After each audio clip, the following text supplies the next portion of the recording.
इसलिए मैंने राजीव तिवारी जी से कहा कि मुझे अपनी पत्नी से मिलाओ, तो यहाँ है या नहीं। तो उन्होंने कहा कि वो यहाँ मौजूद है, और वो अभी मुझे मिली। तो वो तो अपने पति से बहुत प्रसन्न लगे, दोनों पति पत्नी में बहुत प्यार है। और राजीव जैसा बोल रहा था वैसा नहीं है, राजीव अपनी पत्नी की बहुत इज्जत करता होगा, उनका बहुत ध्यान रखता होगा, और इसलिए मुझे बहुत अच्छा लगा। आज यहाँ कई महत्वपूर्ण संस्थाओं के भी लोग आए हैं। हमारे पी शर्मा जी, उनकी पत्नी श्रीमती पुष्पांजलि शर्मा जी, नासिर नागर जी, श्रीमती अपर्णा गीते जी, धीरेन्द्र अहमदे जी, और बाकी जो शराबबंदी अभियान से हमने लोग जोड़े थे उनके भी लोग आए हैं। कुछ लोगों के नाम छूट जाएंगे तो मुझे माफ करिएगा। इस कार्यक्रम के बारे में बातचीत तो पहले शुरू हुई, लेकिन एक अनिश्चितता का वातावरण था कि कब करें। एक प्रकार से अगर माना जाए तो परसों एक कार्यक्रम तय हुआ, इसलिए इसकी जिस प्रकार से चर्चा होनी थी वैसी हो नहीं पाई। लेकिन जो जरूरी लोग थे वो सारे लोग यहाँ मौजूद हैं। मेरे को अपने एक विश्वास के कारण मैंने तिवारी जी से अनुरोध किया कि 9 को ही कर लो, और ये बात मैं 7 को कह रही थी, 7 को भी शायद दोपहर के बाद, क्योंकि कल से होलाष्टक करना है। तो बस उसके कारण ऐसा हो गया। अब कोई कहेगा कि अंधविश्वास है, भैया तुम सब तरफ से दबाव बना लोगे तो मैं देखूंगी किसको। एक ही साइड में रहो ना, एक साइड में। तो मैं ये मानती हूँ कि अंधविश्वास नहीं होगा, क्योंकि जब आप किसी चीज को मानते हैं तो पूरा मानिए ना। अब जैसे शादी होती है तो 7 फेरे होते हैं, तो कोई कहेगा हम तो 3.5 ही करेंगे, ऐसा नहीं करते ना। तो जो बना देता है कि इससे राजस्व कई करोड़ आता है, होलाष्टक में कार्यक्रम नहीं करता, तो 15 उसके कारण लाख हजार करोड़ कि जो आवश्यक लोग हैं वो आ गए, जो काम कर रहे हैं, काम करके सफल हुए हैं, लोगों की जिंदगी सुधार चुके हैं, खुद की भी जिंदगी सुधार चुके हैं, वो सारे लोग यहाँ मौजूद हैं। बाकी तो समस्याग्रस्त लोगों की संख्या बहुत ज़्यादा है। तो आज हमने मैं तो कल ही एक बहुत सुंदर स्थान है यहाँ, जब बैरसिया जाते हैं तो रास्ते में आता है तरावली महादेवी जी का मंदिर, और वो हरसिद्धि माई का ही एक स्वरूप मानी जाती है, हरसिद्धि देवी जो जैन उनका। तो मैंने कल उनको मत्था टेका शाम को और उनको प्रणाम किया, क्योंकि कल मंगलवार था। तो एक प्रकार से कार्यारंभ तो कल हो गया, और उसके बाद बिना किसी को बताए मैं गुड़गांव पहुंची और एक शराब की दुकान के सामने खड़ी हुई। कितने किया, मैंने कोई नहीं बुलाया, और जब मैं वहाँ खड़ी हुई तो कुछ लोगों को सूचना थी कि मैं वहाँ आऊँगी।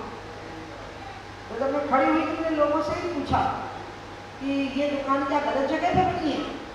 तो लोगों ने कहा हाँ, ये निश्चित स्थान पर बनी है, और इससे हम बहुत परेशान हैं।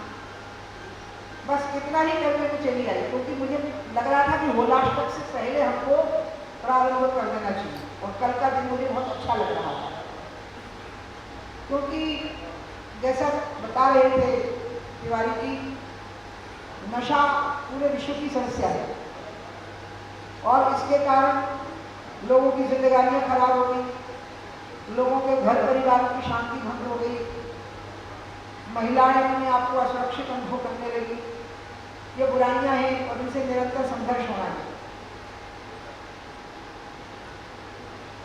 शराब और नशा, इसमें से जब ये बात आती है कि नशा का ही हिस्सा है शराब, लेकिन नशे के कंपोनेंट में शराब कितना बड़ा ये है, कितनी बड़ी बुराई है।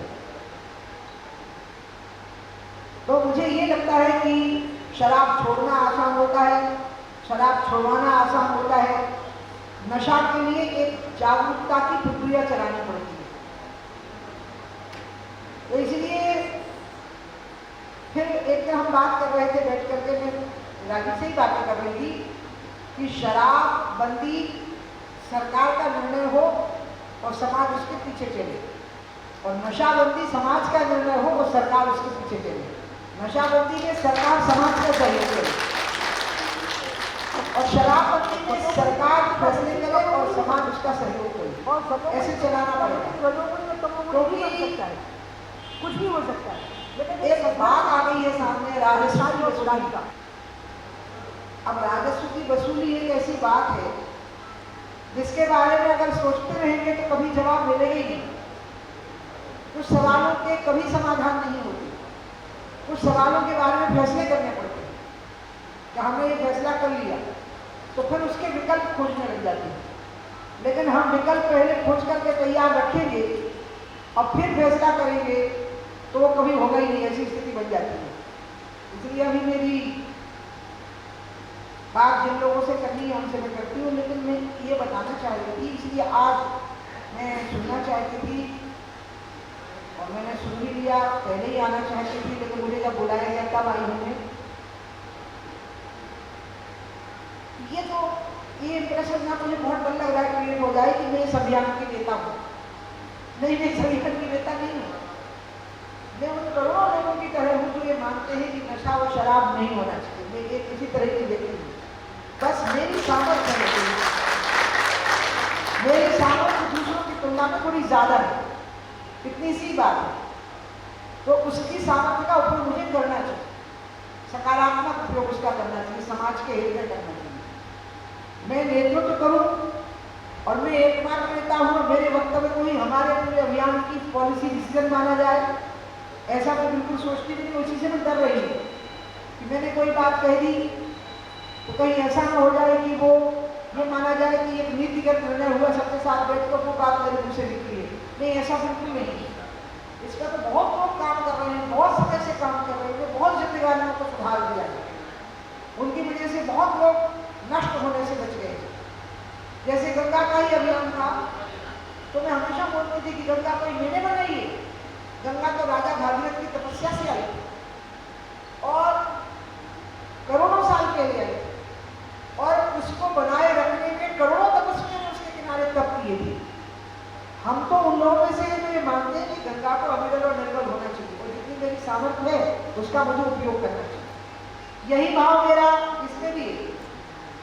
इसलिए आज वही लोग आ रहे हैं जिनसे मुझे ये कहना था कि मैं किसी भी अभियान की नेता नहीं हूँ। मैं आप समझ लीजिए उस व्यक्ति की तरह हूँ जो नफरत करती हूँ शराब से और नशे से, और मेरी इच्छा है कि जितनी शक्ति मेरे हाथ में है उसका मैं उपयोग करूँ। रजोगुण और तमोगुण, ये तीन गुणों को मिलाकर के सृष्टि बनी है। तमोगुण, रजोगुण और सतोगुण, ये तीन गुणों से सृष्टि बनी है। तो तमोगुण अपना काम करेगा, रजोगुण अपना काम करेगा और सतोगुण अपना काम करेगा। लेकिन तमोगुण अपना काम कर रहा है, इसलिए सतोगुण अपना काम करना बंद नहीं कर देगा, और सतोगुण अपना काम कर रहा है इसकी वजह से तमोगुण अपना काम करना बंद नहीं करेगा। ये सब अपना काम जारी रखेंगे। चोर चोरी करता रहेगा तो सिपाही चोरों को पकड़ने का काम करते रहेंगे। अब वो ये नहीं कहेंगे कि ये तो चोरियों का तो चलन हो गया तो चलो बंद करते हैं, होने देते हैं जो हो रहा है। ऐसा तो नहीं है ना। चोर अपना काम करते रहेंगे, सिपाही अपना काम करते रहेंगे, आतंकी अपना काम करते रहेंगे।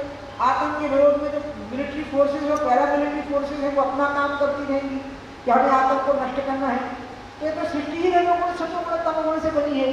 तो जो बुरे हैं वो बुराई में चलते रहेंगे और हम लोग उसका मुकाबला करते रहेंगे। जितनी सफलता मिलेगी उतनी मिलेगी, लेकिन करेंगे। अगर चाहेंगे भी तो छोड़ नहीं पाएंगे, क्योंकि जो जिसकी प्रकृति है वो उसको मुश्किल से छोड़ पाता है।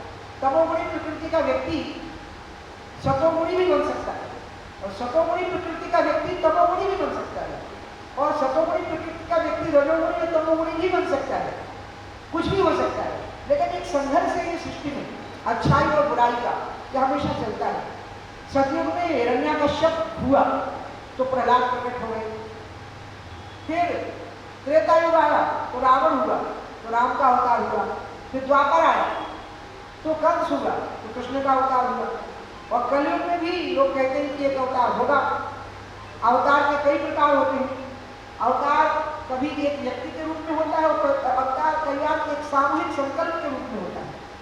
मैंने अपने गुरुजी से एक बार ये प्रश्न किया था कि जितने पावर और खनन माफिया है उनने ये फैला दिया है कि गंगा को तो नष्ट होना है, इसीलिए लगा दो पावर प्रोजेक्ट जितने लगाने हैं, इसकी अभिवक्ता को, इसके गवर्नमेंट फ्लो को डिस्टर्ब कर दो, क्या दिक्कत पड़ती है। और खनन कर करके गड्ढे बना दो ताकि गंगा जगह जगह टूट जाए, खंडित हो जाए, उसकी धाराएं गड्ढों में घुस जाएंगी और इसके कारण टूट जाए उसकी धारा, अखंडता टूट जाए उसकी। और उन्हें फैला रखा है खूब कस के। और वेबसाइट पर भी पढ़ो तो गंगा जी को तो खत्म होना ही है। तो मैंने अपने गुरु जी से पूछा सच्चाई क्या है। मेरे गुरु बहुत ही प्रामाणिक बात कहने वाले व्यक्ति माने जाते हैं। उनका अभी 2 वर्ष की 94 वर्ष की आयु में निधन हो गया है। कर्नाटक के थे मेरे गुरु, कर्नाटक के थे, कन्नड़ के, और उनकी बहुत मान्यता थी सामाजिक क्षेत्रों में जागरण करने की। स्वयं वैष्णव थे और वैष्णव पीठ के पीठाधीश थे और हमारे भारत के वर्तमान प्रधानमंत्री भी उनको गुरु तुल्य ही मानते थे और उनको बहुत लोग, उनको सभी लोग मानते थे। एक ऐसे अद्भुत व्यक्ति थे जिनको सभी लोग मानते थे। किसी के जामुन शरीफ मानते थे, तो असरपन्ना जी मानते थे, तो इंदिरा जी मानती थी, तो राजी जी मानते थे, तो अटल जी मानते थे, तो अलोही जी मानते थे, तो सब मानते थे। पूरी पूरी पीठ के मठाधीश तेजावर स्वामी जी मेरे गुरु थे, उन्होंने मेरे को संन्यास की दीक्षा दी थी और उनसे जब मैं कोई प्रश्न करती थी तो वो उसका बहुत सटीक उत्तर देते थे। तो इसलिए मैंने जब गंगा का अभियान शुरू हुआ तो मैंने उनसे कहा कि ये बहुत जोर से फैलाया गया है कि गंगा को खत्म होना ही है, क्योंकि उसका समय आ गया है खत्म होने का। तो ये बात इतनी जोर से फैली है कि कहीं हमारा मन कमजोर हो जाता है इसके लिए लड़ने में, ये बात मन पे असर करती है कहीं। तो उन्होंने मेरे को कहा कि नहीं, काल को पलटने की क्षमता होती है, मतलब भाग्य जो है उसको पलटने की भी क्षमता होती है। किसमें होती है मिलता समय को पलटने की? तो उनका राजा में होती है। तो मैंने उनको कहा कि अगर काल को पलटने की क्षमता राजा में होती है तो अब तो प्रजातंत्र है हमारे देश में, तो राजा तो कोई है नहीं। तो उन्होंने मुझे कहा गया कि प्रजातंत्र में प्रजा ही राजा होती है और प्रजा अगर कोई संकल्प ले तो प्रजा का संकल्प ही समय को पलट देता है, काल को पलट देता है। और ये बात जब हमने उनको गंगा मंदिर में बुलाया तो उन्होंने भी तब भी ये बात कही 2014 में कि प्रजा का संकल्प है जो समय को पलट सकता है, प्रारब्ध को पलट सकता है। ऐसा कहीं नहीं लिखा है कि प्रारब्ध पलटा नहीं जा सकता। तो जब ये भाव मन में आ जाए कि हम प्रारब्ध को भी पलट सकते हैं, हम काल को भी बदल सकते हैं, हम समय को भी बदल सकते हैं, ऐसा विश्वास करने वाले जो लोग होते हैं वो शत्रुगुणी संघर्ष को छोड़ते नहीं, वो शत्रुगुण का संघर्ष करते ही रहते हैं, वो उसको नहीं छोड़ते। तो ये तो सृष्टि का अनादिकाल से अनंत काल तक चलने वाला प्रवाह है कि सतोगुणी लोग अपना रास्ता नहीं छोड़ेंगे, तमोगुणी लोग अपना रास्ता नहीं छोड़ेंगे, और कई बार ऐसा होगा कि तमोगुणी लोग भी सतोगुणी हो जाया करेंगे, ऐसी भी स्थिति बनेगी। इसलिए इसको छोड़ा नहीं जा सकता। कोई कितना भी कहे कि सतयुग में पीते थे तो देवता पीते थे, तो वो पीते थे, तो ये पीते थे, तब भी जो इसके खिलाफ संघर्ष कर रहे हैं उनका मनोबल नहीं गिरता है और वो अपना काम जारी रखते हैं। और कठिन से कठिन कानून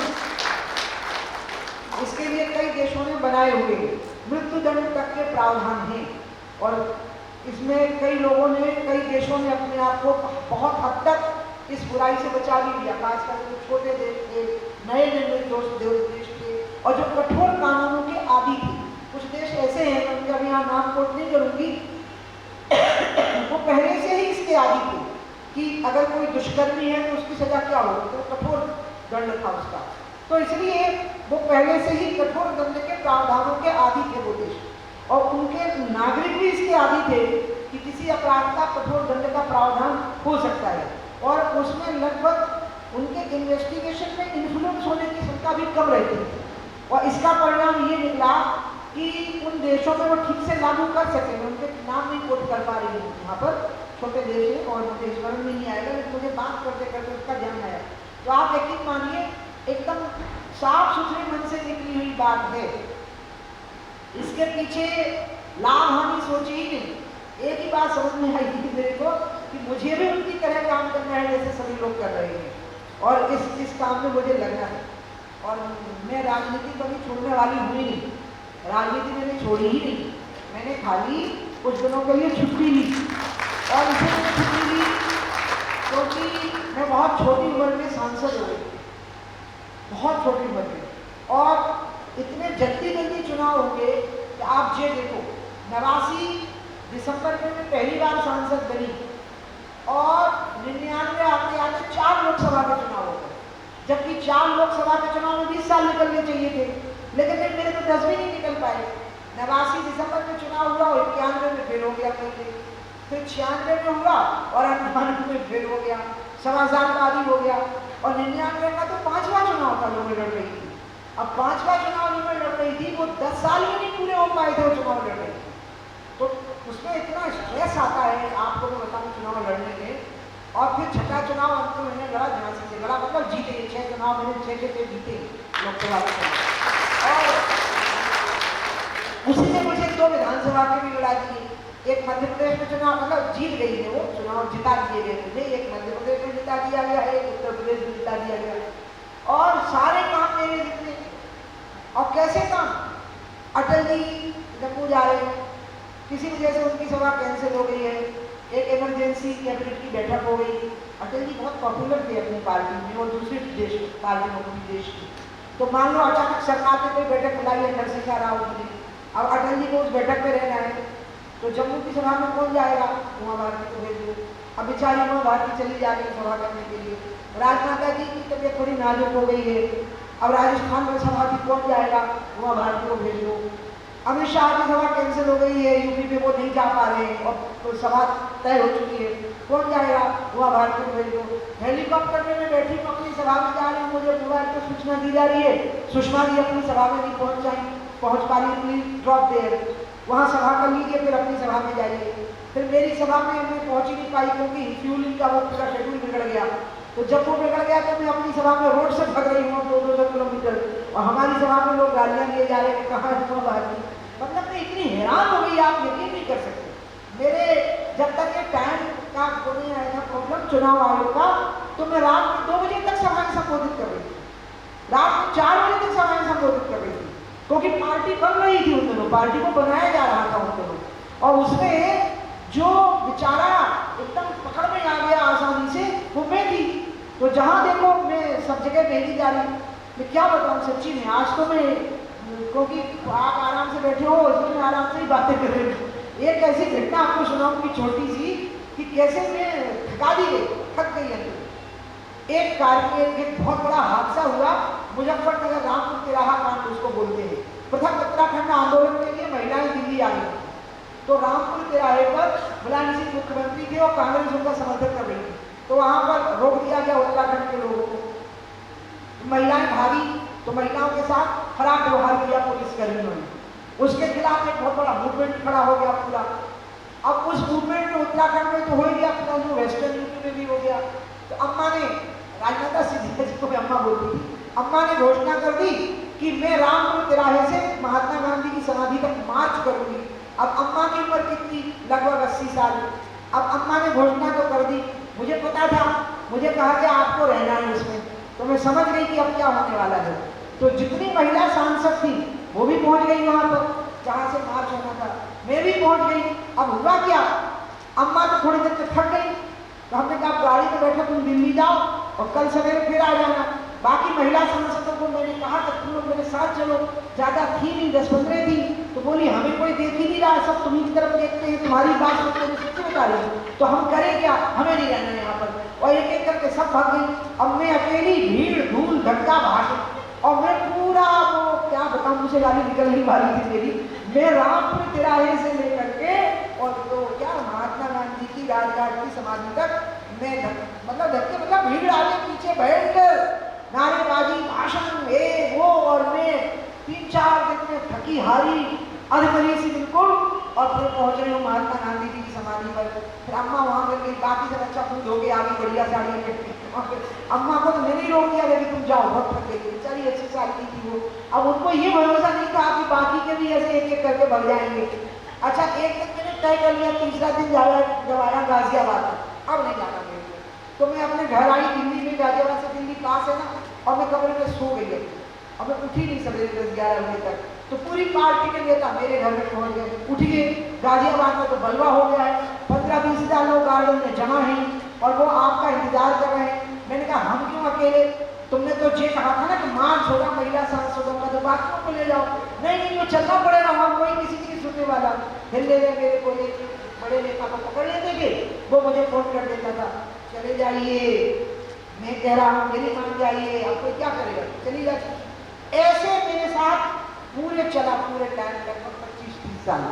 तो उसका अंत में परिणाम ये आया कि मुझे लगने लगा कि मैं आदमी इंसान हूँ ही नहीं, मैं एक मटका हूँ जिसमें बहुत सारा पानी भरा हुआ है और वो छलका जा रहा है।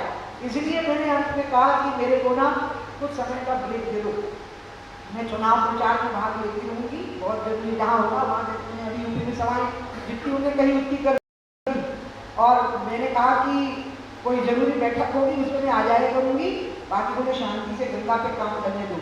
इसी बीच में कोरोना आ गया, तो गंगा का काम रुक गया पूरा, जो सरकारी काम था वो भी रुक गया। और मैं लोगों के बीच में जा रही थी या मैं ऐसे कुछ अभियान टाइप का नहीं छेड़े हुए थे, क्योंकि मैं मानती हूँ कि गंगा को ठीक करना सरकार की ही जिम्मेवारी है, क्योंकि सरकार ने खराब की है 100 साल से गंगा। सरकारी योजनाओं में जो अर्बनाइजेशन हुआ है गंगा किनारे, वो इतना अनमाइंडफुल हुआ है, इतना गलत हुआ है कि सारे गंदे नाले गंगा में छोड़ दिए गए।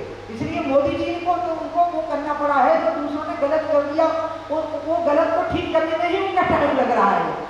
जो 100-125 साल में गड़बड़ हो गई है गंगा के किनारे, वो इसी में हो गई कि पहले गंगा के किनारे लोग गंदे नाले नहीं छोड़ते थे। अगर आपको पता हो तो गंगा के किनारे लोग स्वयं गंगा के किनारे की जिम्मेवारी समझते थे, लेकिन लगभग 1916 से गंगा से छेड़खानी शुरू हुई, और इसके बाद राजीव जी के समय पर एक प्रयास हुआ, लेकिन मोदी जी के समय पर बहुत जोर से प्रयास हुआ उसको ठीक करने का। तो इसलिए जो नदी लाखों साल में खराब नहीं हुई, वो 100 साल में कैसे खराब होगी आप बताओ।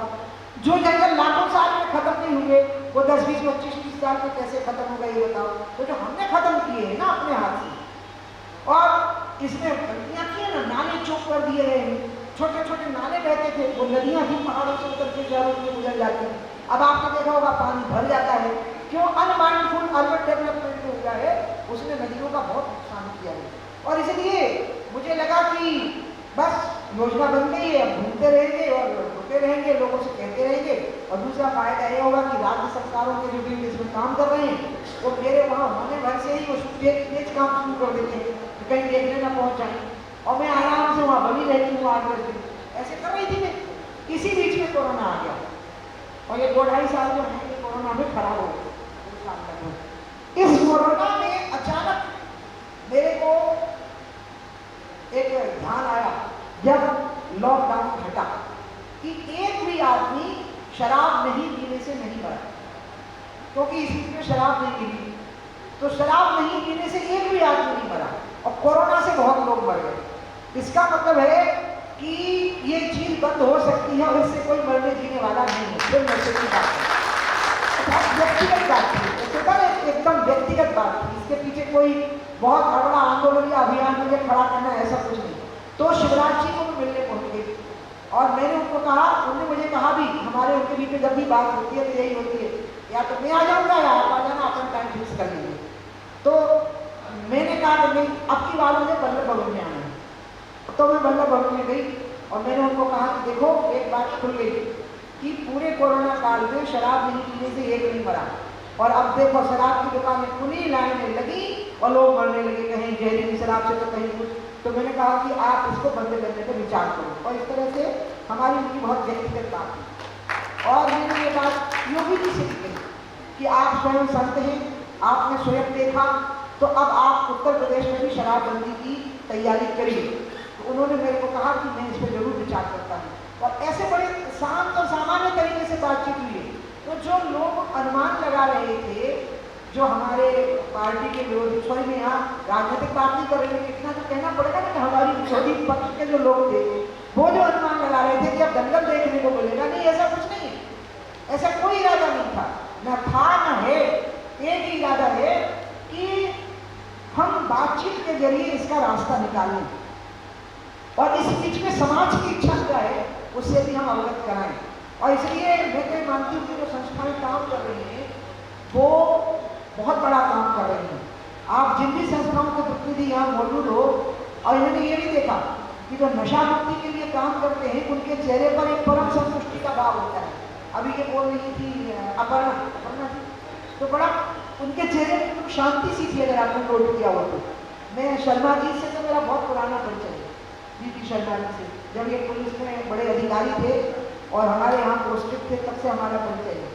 तो इसलिए और गायत्री परिवार से और अन्य संगठनों से भी मेरा बहुत परिचय है। और यहाँ एक मेरा भतीजे जैसा भी बैठा हुआ है, पंकज चौहान, उनके पिताजी मेरे यहाँ कलेक्टर थे, तो हमारे यहाँ सबसे खूब अच्छा परिचय है।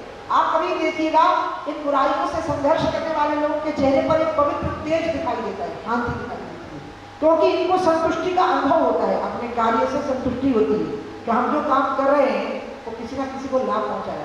बस वैसे ही आत्मसंतुष्टि के भाव से मैं इसमें काम कर रही हूँ। आपको ये देखिए, आत्मसंतुष्टि का भाव, हाथ में लठ लेकर, जो मैंने कहा था ना लठ लेकर लड़ाई करना, उसका मतलब था कि समाज में महिलाएं इससे संघर्ष करेंगी। और मुझे वो बात बहुत अच्छी लगी, मैं उसका कभी खंडन नहीं करूँगी कि हाँ जरूरत पड़ेगी तो महिलाएं लठ उठा लेगी। जो महिला बेलन से रोटी बेलती है वही तो दुर्गा बन करके फिर सारे देवता उसके सामने हथियार डाल देते हैं। विष्णु जी कहते हैं जो हमारे चक्र से काम नहीं चला तुम चला लो, शंकर जी कहते हैं कि हमारा त्रिशूल से काम नहीं चल पाया लो तुम अपने हाथ में ले लो, इंद्र कहते हैं कि धनुष बाण से काम नहीं हो पाया तुम ले लो। और फिर वो सारे आयुध धारण कर लेती है अकेले और फिर खदेड़ देती है महिषासुर को, मुक्ति दिला देती है समाज को महिषासुर से। तो होती है ऐसी शक्ति नारी के अंदर, तो होती है। और रोटी बेलते बेलते अचानक उठ खड़ी होती है, बाहर आ जाती है, वो रोटी भी बेल लेती है और दुष्टों का दमन भी कर देती है, दोनों काम कर सकती है एक साथ में। ये जो बात है वो बात मेरे मन में थी और मैं उस पर कायम रहूंगी। बल्कि मुझे वो इतना अच्छा लगा, मैं तो सहज भाव से बोली थी कि तो लट्ठे से होते हैं ये काम। तो एक अखबार ने जब छापा तो खंडन ही नहीं किया बल्कि सराहना की कि अरे मुझे तो मोटिवेशन मिल गया, इस बात से प्रेरणा मिल गई है। तो इसलिए इतने ही सहज भाव से हमको इस समाज में काम करना है। जब जैसी जरूरत पड़ेगी वैसा रूप धारण करना पड़ता है। तो इसलिए आप लोग सभी लोग आज यहाँ एकत्रित हुए, इस पर विचार किया। सरकार के भी प्रयास है, सरकार इस पर खर्च भी करती है, संस्थाएं चलाती है, एक मंत्रालय बना हुआ है, उस मंत्रालय में एक विंग है, उसके लिए उसको फंड भी मिलते हैं और उन फंड्स का सदुपयोग भी होता है। सामाजिक संस्थाएं अपने व्यक्तिगत आस्था से काम करती हैं, वो अपने कार्यकर्ताओं को इस काम में लगाती हैं, सभी लोग इसमें लगते हैं। तो मुझे क्या लग रहा है कि एक भगवान का अवतार हुआ, नरसिंह का अवतार हुआ, तो नरसिंह में भगवान विष्णु ही है जो नरसिंह बने। फिर राम का अवतार हुआ तो भगवान राम है जो भगवान विष्णु है जो राम बने। फिर कृष्ण का अवतार हुआ तो भगवान विष्णु है जो कृष्ण बने। अब मैं सोचती हूँ कि नशा और शराब जैसी बुराइयों को रोकने के लिए किसका अवतार होगा? तो अवतार दो तरह के होते हैं। एक होता है कि नारायण नर बनता है और एक होता है कि नर नारायण बनता है। उसमें पूरा झुंड का झुंड होता है, एक समूह जो अपने संकल्प से वो समूह नारायण का अवतार हो जाता है। जैसे आजादी की लड़ाई हुई तो करोड़ों लोग उसमें शामिल हो गए गांधी जी के आह्वान पर। लड़ाई तो बहुत लंबी चल रही थी लेकिन उसका जब अंतिम निष्कर्ष आने लगा तो गांधी जी के आह्वान पर करोड़ों लोग इकट्ठे हो गए और करोड़ों लोगों के संकल्प से भारत को आजादी मिल गई। इमरजेंसी के खिलाफ सभी लोग थे लेकिन एक समय ऐसा आया जब लोग जेलों में ठूस दिए गए क्योंकि उसका विरोध कर रहे थे और अंत में इमरजेंसी हटी। तो इसलिए मुझे लगता है नशा और शराब में इसको बंद कराने में भगवान ऊपर से नीचे नहीं आएंगे बल्कि नीचे से जनता ही नर ही नारायण का रूप धारण करेगा। मतलब अब की बार का जो अवतरण होता है, तो ऐसे सामाजिक कार्यों में जो अवतरण हुआ है तो भगवान ऊपर से नीचे नहीं आया है बल्कि नीचे से ऊपर की ओर गया है। मतलब जगत ही जगदीश बना है, पुरुष ही पुरुषोत्तम बना है, नर ही नारायण बनी है, नारी ही दुर्गा बनी है। तो मुझे ऐसे लग रहा है कि नशा और शराब को छुड़ाने के लिए भी अवतार की प्रक्रिया ऊपर से नीचे की ओर नहीं आएगी बल्कि नीचे से ऊपर की ओर जाएगी। जो समाज का सामूहिक संकल्प होगा, उसका जो सरकारों पर दबाव होगा, उसमें शराब और नशा दोनों से मुक्ति दिलाने का समाज और सत्ता दोनों मिलकर के तय करेंगे और अंत में उसके अच्छे परिणाम सामने आएंगे। ये विश्वास मेरे अंदर है। और विश्वास देखो, हम लोग बहुत विश्वासू लोग हैं। अब आप जिसकी पूजा करते हो तो पत्थर के होते हैं भगवान या धातु के होते हैं, अष्टधातु के या धातु के या तांबे की होती है या उसकी क्या होती है, कांसे की मूर्तियाँ होती हैं, पत्थर होता है। लेकिन हम उन पर कितनी आस्था करते हैं। केदारनाथ जी चले जा रहे, कहाँ चले जा रहे? वहाँ तो एक पाषाण है शिवलिंग, वहाँ चले जा रहे। वैष्णो देवी क्या कर रहे हैं? वहाँ पर तो 3 पिंडियाँ हैं और वो पाषाण की। पाषाण में भी हमारी इतनी आस्था है, आप ये देखिए पाषाण के अंदर हमारी कितनी आस्था है। जिन्हें आंखें खुदा ने दी वे पत्थर में खुदा समझे, और जिनकी आंखें हो पत्थर में क्या समझे। जिनके अंदर आस्था है, जिनका हृदय वो पत्थर में, ऐसा वो पत्थर में क्या समझे। तो आस्था में ही हम पत्थर से भगवान को प्रकट कर देते हैं, उसी में से भगवान प्रकट हो जाते हैं, हमारी मनोकामना पूरी कर देते हैं। तो ये आस्था है, विश्वास है समाज का, जिसने हमें आजादी दिलाई। ये समाज का विश्वास था जिसने हमें इमरजेंसी से मुक्ति दिलाई। मैं सामूहिक प्रयासों की बात कर रही हूँ कि सामूहिक प्रयासों से कैसे सफलता मिली, समाज के प्रयासों से, जब समाज ने ही भगवान का रूप धारण कर लिया। और इसलिए नशा और शराब इन दोनों से मुक्ति पाने के लिए सामाजिक संस्थाएं और इसमें काम कर रहे सभी लोग यही भगवान का अवतार बनेंगे, और इनका सामूहिक प्रयास और इनका संकल्प ही भगवत अवतार होगा। और इसमें जैसे करोड़ों लोग हैं, उनमें से एक मैं भी हूँ।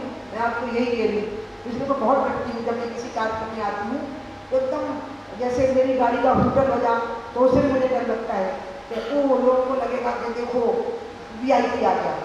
फिर एकदम थोड़ा सा ऐसे भी होता है ना, थोड़ा हिंसा जाता है मामला। I don't want it. मैं चाहती हूँ कि सब कुछ बिल्कुल शांत होकर के अपन लोग बैठो, करो, इकट्ठे हो, बातें करो, और फिर अपने आप ही वो ऐसा डेवलप हो जाता है मामला कि जरूरत पड़ती है तो जो भी निकल जाती है। मैं आपको ये कह रही हूँ, इसको अपने आप ही डेवलप होने दीजिए इन चीज़ों को। अभी तो आप सभी लोग लगे हुए हो, मैं आपका बहुत अभिनंदन करती हूँ, बहुत वंदन करती हूँ। मुझे बहुत अच्छा लगा। जिनके उद्बोधन में नहीं सुन पाई उनको भी बहुत अच्छी तरह से जानती हूँ कि उनने क्या बोला होगा, और इसलिए मैं उनसे सबसे क्षमा मांगती हूँ। और हम बहुत जल्दी मिलेंगे, दोबारा मिलेंगे, और मैं आपको प्रॉमिस करती हूँ कि जैसे मैंने तय किया कि मैं जन्म से मरण तक गंगा को नहीं छोड़ूंगी, इसी तरह से जन्म से मरण तक मैं नशा और शराब की खिलाफत करना नहीं छोड़ूंगी। जैसे आपने अरे तो लग गई फिर, जैसे आपने लाखों लोग तैयार किए हैं इस काम के लिए, संकल्प होने के लिए, आप समझ लीजिए उनमें से एक मैं भी हूँ। आप लोगों की प्रेरणा से ही तैयार हुई। इन्हीं शब्दों के साथ मैं जो संस्था है सिग्मा सामाजिक कल्याण समिति, इनका मैं बहुत बहुत अभिनंदन करती हूँ। और जो लोग आए हैं इस विभिन्न संस्थाओं के प्रतिनिधि, उनका भी मैं अभिनंदन करती हूँ। और मैंने राजीव की पत्नी से पूछा कि तुमको पगलू कह रहा था तो पागल कौन है, राजीव है कि तुम हो? तो वो तो कह रही थी कि दोनों नहीं है। और मैंने कहा मैं इसकी पिटाई लगाऊं, तो कह रही थी कि लगा दीजिए थोड़ी सी। मतलब इट्स सो ब्यूटीफुल, मुझे बहुत अच्छा लगा। मैं इन्हीं शब्दों के साथ आप सबको बहुत बहुत नमस्कार करती हूँ और अपनी बात खत्म करती हूँ। बोलिए भारत माता की। आप सबको होली की बहुत बहुत शुभकामनाएं। अभी होली आ रही है, उसकी बहुत बहुत शुभकामनाएं देती हूँ। भगवान करे आपके जीवन में प्रेम के, आनंद के और खुशी के रंग होंगे।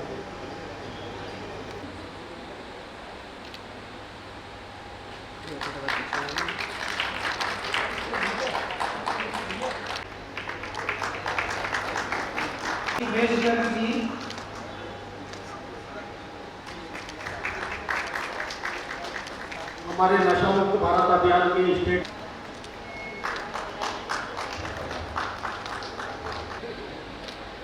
सर थोड़ा सा सर थोड़ा तो आप स्मृति चिन्ह भेंट करेंगे। आदमी सामने आइए। नशा मुक्ति केंद्र